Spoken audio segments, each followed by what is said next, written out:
So first property is linearity property. तो इसमें ये होता है कि if a signal x1t has a Laplace transform x1s and the signal x2t has the Laplace transform x2s and both has ROC different ROC R1 और R2, तो इसका जो कंबाइंड सिग्नल होगा, जैसे सपोज करो इन दोनों का मिला के अगर ये सिग्नल है ax1t प्लस bx2, एक तो स्केलर मल्टीपल हुआ है, इसमें क्या हुआ है, स्केलर मल्टीपल हुआ है, और एक ये ऐड हो रहा है। तो ये जो स्केलर मल्टीपल होता है इसमें हम देखते हैं होमोजेनिटी प्रिंसिपल का इन्वॉल्वमेंट है, और यहाँ हम देखते हैं सुपरपोजिशन प्रिंसिपल का इन्वॉल्वमेंट है। अगर ये ax1t प्लस bx2t ये अगर ax1s प्लस bx2s है विद ROC बताइए, दो अलग अलग इंडिविजुअल सिग्नल है, उनकी ROC R1 R2 है, then combined signal must have the ROC with which has intersection common area between two ROC। ठीक है, तो अगर इसको प्रूव करना है तो हाउ इट विल बी, तो इसका Laplace transform ax1t plus bx2t it will B, अगर इसका आप लाप्लास ट्रांसफॉर्म निकालेंगे तो इसके फॉर्मूले पुट कर देंगे लाप्लास ट्रांसफॉर्म का, तो ax1t plus bx2t e to minus st dt।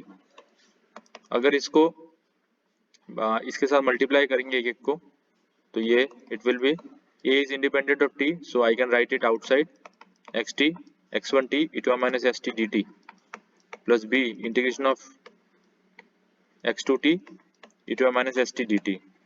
तो इसमें आप देख सकते हैं कि ये जो है ये क्या है, x1t e to minus st, it will be the Laplace transform x1s, और ये क्या हो गया x2s, तो ये आ गया ax1s प्लस bx2s, यही हमारा लीनियरिटी प्रॉपर्टी थी। तो इसका मतलब जो लाप्लास ट्रांसफॉर्म है it will show the linearity property. For example अगर इसको एक एग्जांपल से किया जाए, if xt equals to minus a modulus of t, तो इसका क्या मतलब है, इसका मतलब ये है कि अगर t पॉजिटिव है फॉर t, ये t है, for t greater than 0 it will e to minus at, इसका मतलब ऐसा, और t लेस देन 0 में जो माइनस t होगा तो ये क्या होगा, e to plus t at, ये तो प्लस एटी हो गया, यहाँ पे होगा ये तो माइनस एटी। तो इसका अगर आपने, और a is of course is greater than 0 let us suppose, so it will B, इसको कैसे लिख सकते हैं, e minus eighty for t greater than 0 and e plus eighty for t less than 0। ठीक है, अगर फिर इसको आपने क्या करना है, लाप्लास ट्रांसफॉर्म निकालना। अब दो आ गया अलग अलग सिग्नल, एक सिग्नल तो हो गया e to minus a t ut, क्योंकि यहाँ पे है ये ut में है पॉजिटिव साइड में, तो इसको ut मल्टीप्लाई किया, तो इसका हमने पढ़ा था ut क्या है, ut का लाप्लास में 1/s होता है, और एक्सपोनेंशियल टर्म को मल्टीप्लाई है तो वो क्या होगा 1/s प्लस a, और इसका जो ROC होगा, ROC will be sigma is greater than minus a, क्योंकि ये पॉजिटिव साइड सिग्नल है, तो इसका पोल क्या है, s equals to minus a में, सो it will be sigma is greater than, ये माइनस a है, it will be greater than minus a। ठीक है, दूसरे केस में इट हुआ at u of minus T, इसको अगर देखेंगे तो ये क्या होगा 1/s माइनस a माइनस, क्योंकि यहाँ प्लस है तो माइनस 1/s माइनस, क्योंकि ये प्लस है यहाँ पे तो ये माइनस हो जाएगा फ्रीक्वेंसी डोमेन में, एस डोमेन में, और u of minus T ut का क्या है, ut का 1/s था, u ऑफ माइनस टी का माइनस 1/s। इसका जो आपका पोल है वो कहाँ पे s इक्वल्स टू a में है, इसका मतलब इसका जो ROC होगा that will sigma is less than, क्योंकि लेफ्ट साइड से लेस देन a, तो ये क्या होगा, ये a आ गया यहाँ पे सपोज पोल, और ये लेस देन a, तो इसका ROC हो गया। अब अगर दोनों कंबाइन किया, क्योंकि xt का निकालना हमने इंडिविजुअल का नहीं निकालना, हमने टोटल xt का निकालना है, तो xt का जो है लाप्लास एक्सेस है तो वो किसके बराबर होगा, इन दोनों का एडिशन, क्योंकि ऐड था। ठीक है, तो ये आ जाएगा -2a divide by s square minus a square, a plus b into a minus b, a square minus b square, ऊपर ये मल्टीप्लाई होगा और कट कटा के -2a आ जाएगा। ये तो आप कर सकते हैं, लेकिन ROC अगर देखनी है आपने, इसकी ROC क्या होगी, अब देखो इसमें क्या था, ये माइनस a में था, ये पॉजिटिव का है, और ये प्लस a में था, तो इसकी ROC जो होगी वो क्या होगी, दोनों के बीच में जो कॉमन ROC, इसका तो यहाँ राइट साइड में है और इस वाले का लेफ्ट साइड में है, तो कॉमन ROC क्या हुई, जो इन दोनों के बीच में है, इसका मतलब जो sigma is greater than minus A and less than A, this will be the ROC of this signal. So in this way the linearity property works. Okay, so next property is time scaling. Time scaling में है कि if xt has the Laplace transform xs, then and its ROC equals to suppose करो r है with ROC r, okay, then x of at will be 1 by a modulus x of s by a, और इसके ROC with ROC equals to modulus of a into r. तो ये आपके time scaling property. How you will prove it? Like we have seen in Fourier transform also कि इसको just आपने integration करना है. लाप्लास ट्रांसफॉर्म जो है अगर इसका निकाल लें हम x ऑफ at का लाप्लास ट्रांसफॉर्म क्या होगा? Integration of minus in plus infinity x of at e to minus st dt. Okay, this will be the Laplace from x at. अब यहाँ देख रहे हो at है और यहाँ t है, तो हमने क्या किया? हमने एक डिफरेंट वेरिएबल डिफाइन कर लिया at इक्वल्स टू टाउ. तो dt इक्वल्स टू क्या होगा? d tau by a. इसको अगर यहाँ पुट किया जाए तो ये क्या आएगा? x ऑफ टाउ, et क्या होगा? टाउ हो गया e to minus s. t की जगह में क्या आएगा? ये t है, ये t है, t की जगह में क्या आएगा? Tau by a into dt की जगह में d टाउ और डिवाइडेड बाय a. ओके, तो अगर इसको रीअरेंज किया जाए then it will 1 by a integration of plus infinity x of tau e to minus s by a tau d tau. इस इक्वेशन को अगर अगर जो हमारी जनरल इक्वेशन है लाप्लास ट्रांसफॉर्म की x t e to minus s t dt, इसके साथ कंपेयर किया जाए तो क्या डिफरेंस है? ये देखो t की जगह में टाउ लिख दिया, कोई डिफरेंस नहीं है, डी टाउ है. डिफरेंस क्या है? जो हमारा फ्रीक्वेंसी स्केलिंग हो रही है s by a है. तो अगर ये x बाय s है, s जहां पे लिखा है वहां पे डिवाइड बाय a कर देना है. तो यहाँ पे अगर x s है तो ये क्या हो जाएगा? x s by a. अगर xt का एक्सेस है, अगर इस xt का एक्सेस है तो इसका क्या होगा? x डैश s का क्या होगा? x s बाय a और ये 1 बाय a मल्टीप्लाई है. तो यही चीज हमने देखी थी यहाँ पे, ये जो हम देख रहे थे. ठीक है, तो जस्ट इंटीग्रेट करके उसको वेरिएबल को पुट करके आप देख सकते हैं कि ये इस तरीके से आएगा. Next property is time shifting.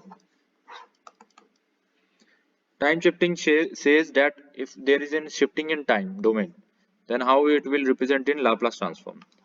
So same, if xt has a Laplace access with ROC equals to r, then xt minus t naught, ये क्या आएगा? मैंने बताया कि कोई भी टाइम डोमेन में अगर शिफ्टिंग होती है then there will be multiplication of exponential in frequency domain. We have seen in Fourier transform. तो ये जो माइनस अगर यहाँ पे यहाँ प्लस होता तो e to plus s t naught होता, माइनस है तो minus e to s t naught, और इसका ROC सेम रहेगा. ठीक है, इसको अगर प्रूफ करना है तो same as we done in this time scaling property. जैसे हमने टाइम स्केलिंग में किया वैसे टाइम शिफ्टिंग में होगा. इसका लाप्लास ट्रांसफॉर्म आपने निकालना है x t minus t naught का. तो वो कैसे निकालोगे आप? Just putting the integration e to minus s t d t. अब यहाँ पे क्या t माइनस टी नॉट है, तो मैं क्या ले रहा हूँ? Let t minus t naught equals to lambda और dt इक्वल्स टू, अगर डिफरेंशिएट है तो dt इक्वल्स टू, ये कांस्टेंट है t नॉट, ये जीरो हो जाएगा, dt equals to d lambda. ठीक है, अब यही चीज आपने पुट करना है यहाँ. तो x of lambda e to the power, अब t है, t की जगह में क्या होगा? लैम्डा प्लस टी नॉट, ये होगा minus s lambda plus T naught, और ये जो dt है, dt की जगह में d लैम्डा पुट कर दोगे. तो यहाँ पे अगर ध्यान से देखा जाए सब सेम है, बस क्या हो गया? एक एडिशन टर्म मल्टीप्लाई हो गया है. वो कौन सा? ये e to minus s lambda कर दिया into e to the power minus s t naught d lambda. अब ये जो टर्म है it is independent of lambda, तो इसको हम इंटीग्रेशन के बाहर लिख सकते हैं. ठीक है, e to minus s t naught integration of plus infinity plus minus infinity plus infinity x of lambda e to minus s lambda d lambda. ये जो चीज है इसको अगर आप बेसिक जनरल इक्वेशन के साथ कंपेयर करो, एक्स एस इक्वल्स टू क्या होता है x t e to minus s t d t, तो ये सेम है, बस टी की जगह में लैम्डा हो गया। तो लैम्डा और टी दोनों वेरिएबल है, तो it doesn't make any difference. तो ये आप क्या लिख सकते हैं, अगर xt का एक्सेस था, इसका क्या होगा e to the power minus s t naught बस मल्टीप्लाई हो जाएगा और ये एक्सेस आ जाएगा। तो ये आ जाएगा आपका टाइम शिफ्टिंग, ये वाला। ठीक है, जस्ट एक एक्सपोनेंशियल टर्म मल्टीप्लाई होगा, बाकी सब सेम रहेगा, लाप्लास ट्रांसफॉर्म जो xt का था वैसे ही रहेगा। ठीक है, अगर इसको एक एग्जांपल के थ्रू देखा जाए, if yt equals to e to minus 2t ut minus of ut minus 5, okay, so how it will be, इसका लाप्लास ट्रांसफॉर्म निकालना है, find the Laplace transform. So to find the Laplace transform क्या करना पड़ेगा आपको, दोनों को multiply करना पड़ेगा। इसको मैं ऐसे लिखता है e to minus 2t into ut minus e to minus 2t ut minus 5। अब एक एक का आप देख लो, इसका तो आपको पता है, इसका क्या होगा Laplace transform 1 by S plus 2, ये ut क्या है, ut आपका 1 बाई एस था। और टाइम डोमेन में अगर एक्सपोनेंशियल टर्म मल्टीप्लाई है तो फ्रीक्वेंसी डोमेन में क्या होगा, जस्ट ऑपोजिट प्लस होगा। Don't confuse it with time domain.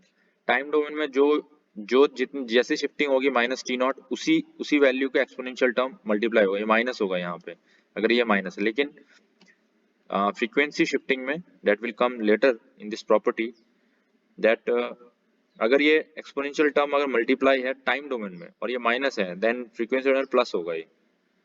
ठीक है, तो इस तरीके से प्लस लिखा, और इसका जो आपका जो आरओसी होगा डेट विल बी, ये पॉजिटिव है तो आरओसी पोल क्या -2 है, तो ROC will be sigma is greater then -2। इस वाले में यहाँ पे आप अगर ध्यान से देखें तो ये कैसे आपको, आप अगर इसमें टाइम शिफ्टिंग प्रॉपर्टी कैसे लगा सकते हैं, ut -5 है और e टू -2t है, तो ये तो आप लिख सकते हैं, अगर ये आइसोलेटर रहता तब तो आप टाइम शिफ्टिंग प्रॉपर्टी से कर सकते हैं, लेकिन एक्सपोनेंशियल टर्म मल्टीप्लाई है तो यहाँ पे t है, तो यहाँ पे भी आपको टाइम शिफ्ट करना पड़ेगा। वो कैसे करोगे, -2 t -5 ऐसा होना चाहिए, तो इसके लिए आपको इधर पे एक मल्टीप्लाई करना है, माइनस माइनस प्लस, तो -10 एक मल्टीप्लाई करना पड़ेगा ताकि ये और ये इसका इफेक्ट नलीफाई हो जाए और ये 1 आ जाए। इंटू 1 किया सपोज मैंने यहाँ, तो 1 के लिए मैंने e to -10 into e to +10 कर दिया है, उससे ये t -5 आ जाएगा ut -5। अगर इसको देखा जाए, ये तो कांस्टेंट है, इसका कोई इफेक्ट नहीं होगा। इसका लाप्लास ट्रांसफॉर्म देखा जाए तो इसका लाप्लास ट्रांसफॉर्म क्या होगा, e to the power -5s, जो कि टाइम शिफ्टिंग प्रॉपर्टी t -5, और ut का s था और ये एक्सपोनेंशियल टर्म मल्टीप्लाई है तो ये s plus 2 into e to -10 ये भी है। और इसका आपका जो ROC होगा डेट विल बी, अगर s ये यहाँ पे पोल कितना है, s इक्वल्स टू -2 है, तो इसका ROC will be sigma is greater then -2। दोनों का ROC कहाँ है, कॉमन ROC क्या है, sigma is greater then, common ROC will be sigma is greater then -2। तो ओवरऑल जो YS होगा डेट विल बी 1 माइनस, क्योंकि ये माइनस है बीच में, e to the power -10 plus 5s divided by s plus 2, ये it will be the total Laplace transform of this signal. ठीक है, तो 1 ये इस पार्ट का 1 आ गया और ये वाले पार्ट का हमने ये किया, माइनस इसके बीच में था। जब हम ये देखते हैं लीनियरिटी प्रॉपर्टी से हम इसको जोड़ सकते हैं। ठीक है, अलग अलग लाप्लास ट्रांसफॉर्म इसका निकाल के, but remember they must have common ROC in between them. तो कॉमन ROC हमारा क्या है, sigma is greater then -2। So